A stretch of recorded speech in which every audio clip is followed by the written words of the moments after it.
Guys, Assalamualaikum dan salam sejahtera. Hari ini saya nak share pengalaman saya kehidupan belajar di universiti. Jadi pada tahun 2011, kalau tak silap 2011, 2010, saya diterima masuk ke Universiti Putra Malaysia untuk jurusan Major Kimia. Jadi, bila kita dah berstatus student ni, banyak perkara yang kita kena fikirkan. Okay, first kali adalah kita punya financial. Jadi financial untuk masuk U ni, kalau macam UPM, perlukan dalam 2,500 ke 3,000. Kalau masuk kita punya pakaian, baju dan sebagainya, kita punya barang mandi semua tu memerlukan lebih sedikit lah. Macam yuran saja 2,500 dia tu untuk undergrad, untuk yang degree. Okay, itu untuk segi financial awal. So kita pun kena prepare untuk financial bulan-bulan sebab satu sem roughly ada 4 ataupun 5 bulan lah. Dia tak sampai 6 bulan satu sem. So dalam masa berbulan tu macam mana kita nak makan. So first kali untuk financial korang boleh ambil PTPTN. Ni kena mohon lah. So bagi yang layak-layak lah. Yang tak layak tu mungkin dari segi keluarga yang kaya. Yang tak layak tu bolehlah mungkin mak bapak dia boleh tanggung tiap-tiap bulan. Ataupun bagi yang pandai atau bagi yang berusaha lebih boleh mengambil scholarship.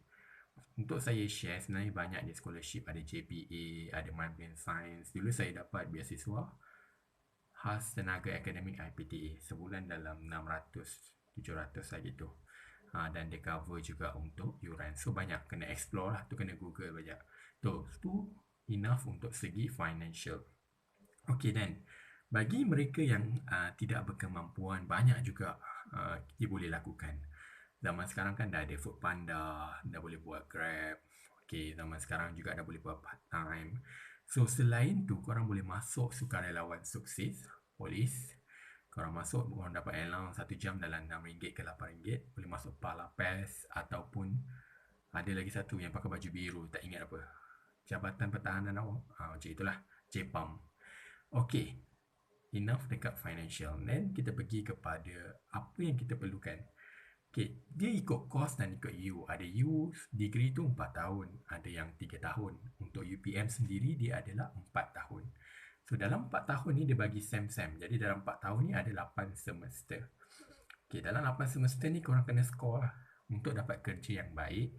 Supaya tak sia-sia korang masuk U. Setiap semester tu kena maintain 3.0 ke atas. Susah ke dapat 3.0 ni? Tak susah. Minimal setiap subjek kena dapat B. Baru 3.0. Tapi kita ni kan turun naik kan. Ada dapat A, kadang-kadang dapat B, kadang-kadang dapat C. Okey, yang paling penting elakkan dapat D dan ke bawah. C plus lah, paling cikai pun C plus. Okey, itu dari segi grade. Grade ni dia akan kumulatif. Setiap semester dia akan bagi pointer.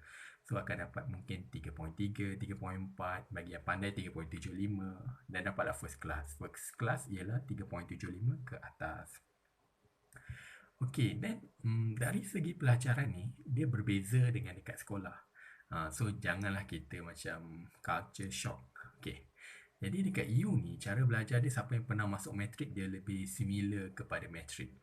Siapa yang masuk diploma pun lebih kurang dia cara belajar dia. Cuma kena berdikari sikit. Sebenarnya cara nak lulus dengan cemerlang, pointer kelas kedua tertinggi atas, kelas kedua atas ataupun first class even though, korang kena fahamkan setiap lecturer tu. Paling common korang kena ada rule. Rule pertama, punctual. Pergi setiap kelas, jangan skip. Sebab setiap kelas tu kita dah bayarkan ilmu tu. Kalau satu kelas tak pergi pun kadang-kadang tak boleh go on. Minggu depan datang blur, tak tahu nak buat apa. Okay, itu yang pertama, pergi setiap kelas. Siapkan setiap assignment, hadir setiap ujian. Then, kat situ kita dah jadi orang yang average. Okay, paling kurang pun kita boleh score lah. Kita dah ambil average. Okay, jadi kalau nak usaha lebih, buat latihan. So, kat sini kan, ramai yang tak praktis sebenarnya. Saya pun sendiri macam introvert dulu. Kalau saya tak faham, saya senyap je. Sebenarnya, kat sini kita kena kejar lecturer. Dia tak macam cikgu kat sekolah. Cikgu kat sekolah macam ni. Okey, murid-murid semua faham tak? Boleh tanya cikgu. Kat U jarang nak jumpa lecturer macam itu. Sebab lecturer ni dia busy. Kita kena kejar dia, cari. Lecturer, saya nak buat appointment. Saya tak faham ni. Saya belajar apa. So, kita kena jumpa. Buat follow up. Itu antara cara-cara untuk kita boleh score dengan lebih baik lah dekat U ni. Then you ni masa yang panjang 4 tahun. Dalam masa yang panjang ni banyak aktiviti kita masuk. Persatuan ni lah, kita pergi hiking lah, pergi mana-mana. So boleh lakukan benda tu, tapi jangan abaikan pelajaran. Sebab in the end, nanti yang kita nak dapat tu kita punya pointer. Yang terakhir nak tengok kita lulus ke tak lulus. Dan sebab dalam masa you ni banyak peristiwa akan berlaku sepanjang 4 tahun, 8 semester. Mungkin ada yang jatuh cinta, mungkin ada yang frust, mungkin ada yang putus cinta, mungkin ada yang kematian ibu bapa, family. Semua tu akan jadi efek kepada diri kita. Jadi kita kena sediakan kita punya mental dan kita punya physical. Okey, itu dari segi tadi kita cakap pasal kuliah dan sebagainya. Dari segi kuliah, dia akan sediakan bas, so korang boleh mengawal. Bagi ada motor boleh naik motor. Itu dari bagi transportation. Dari segi rumah macam mana? Okey, dia depend dekat university yang mana. So kalau UPM ni dia banyak college, so kita boleh menyewa dekat college. So harga dia pun murah. Undergrad dalam RM4.5 ke RM5.5 satu hari. Sebulan bawah 200 lah, 170, 180 gitu. So affordable lah berbanding kita menyewa di rumah, di luar rumah. So kena bayar api, air dan sebagainya. Kalau UU lain, dia macam tak banyak sikit. So kita kena berkongsi lah dengan kawan-kawan. Itu dari segi sewa. So itu je, simple untuk degree. So sepanjang 4 tahun kita kena dapatkan apa yang kita mahukan. So target tu kena penting. Target tu kena faham. So sekarang kan banyak yang lepasan SPM kan, yang nak masuk U mungkin bulan 9 sebab COVID ni mungkin ditangguh bulan 10. So fokus utama belajar. Mungkin kalau kita baru masuk tu nanti ada ramai orang anjing. Dia akan cakap, kau ni belajar sikit. Hidup orang lain-lain, kita jangan terpengaruh. Kalau dia gagal, kan kita nak gagal. Okey, itu satu. Then sekarang kita nak pergi pasca results. Bila dah dapat result exam. Okey, bila dapat result exam, tak semua yang kita jangka akan dapat. Contoh, kita dah belajar sungguh-sungguh tapi still tak faham. Buat exam dapat, belajar siang malam dapat cikai, dapat B. Contohnya dapat 3.0, 2.9. So jangan putus asa. So kat U ni dia mengajar kita erti kehidupan. So jangan putus asa. So sebab satu sem, contoh kita tak perform, tak dapat first class, contoh kita dapat 3.3. So jangan putus asa. Kita boleh come back dalam semester kedua, semester ketiga.